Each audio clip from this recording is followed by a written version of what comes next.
The definition of sex is either of the two main categories, male and female, into which humans and many other living things are divided on the basis of their reproductive functions. So sex is the physical and biological characteristics of a person. A male has male genitalia, and a female has female genitalia.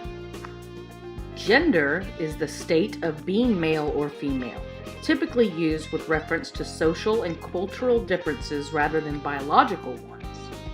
For example, females are expected to run the household by staying home, taking care of the children, cooking and cleaning, making sure everyone is healthy and happy, while the male's role is to go to work, be the moneymaker, be tough, and protect his family.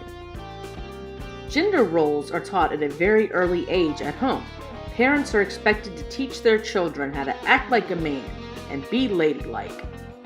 Mothers teach their daughters how to cook and keep the house clean, while fathers teach their boys to hunt and fish and fix things. But what happens when those roles get reversed? What if the boy wants to be ladylike and the girl wants to fix things? What if they just don't feel like their sex is determining their gender? Is this wrong? Of course not. This is called gender identity disorder, or transgender. By definition, gender identity disorder is a condition characterized by a persistent feeling of discomfort or inappropriateness concerning one's anatomic sex. The disorder typically begins in childhood with gender identity problems and is manifested in adolescence or adulthood by a person dressing in clothing appropriate for the desired gender, as opposed to one's birth gender. So how can you, as a medical professional, help those that are dealing with this issue?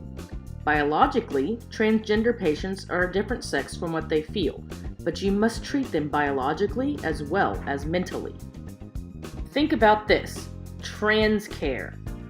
P. Treat transgender individuals with respect, as you would want for all of your patients. That's easy, right? Don't all patients deserve to be treated with respect? R. Refer to transgender people by the name and pronoun associated with their gender identity. For example, if you have a patient named Michelle and is biologically a female, but she prefers to be called Michael, call him Michael. Simple, right? A. Ask politely how they wish to be addressed if you are unsure about a person's gender identity. You can say, "Is it okay if I call you Michelle, or is there another name you prefer to go by?" This can be used with any of your patients, transgender or not. N. Never reveal a person's transgender status unless it is absolutely necessary for the patient's health care. The only time you should ever tell someone about a patient's status is in an emergency. You wouldn't want your doctor telling everyone about your problems, would you? It's also considered a HIPAA violation. Set a high standard for inclusive care, meaning set your standards and your practice's standards high and learn about all the different issues someone who is transgender can have. Make sure you can accommodate them and treat them medically and emotionally.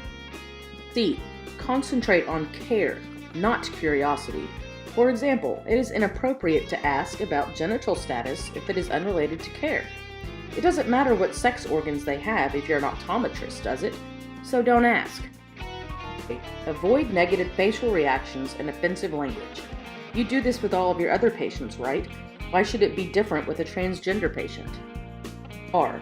Remember that treating a transgender patient is not always a training opportunity. Don't bring your interns into the exam room of a transgender patient just so they can gawk at them. Educate yourself and others about transgender healthcare and issues. This is key. You went to medical school forever to learn how to treat patients. The world is always changing, and you must be able to keep up with the changes in order to properly treat your patients. Educate yourself and your staff. So all in all, what does all this mean? It means that you, as a medical professional, need to know how to treat everyone, not just the so-called normal patients. What can you do for the future of healthcare? First and foremost, educate yourself and your staff. Second, accept people for who they are and who they want to be. So what if Michelle wants to be called Michael? Robert likes to be called Bob. What's the difference? Third, train your staff in procedures that might affect transgender patients differently than other patients. This could include something as simple as taking their blood, or listening to their lungs. These simple things can be very uncomfortable for transgender patients. Lastly, have resources available for your patients. Have a list of specialty doctors that you feel comfortable with and trust to the care of your patients. Have a list of therapists that might specialize in gender identity disorder. Have numbers to crisis hotlines. Doing these simple things can lead to more advances in medical treatment for transgender patients.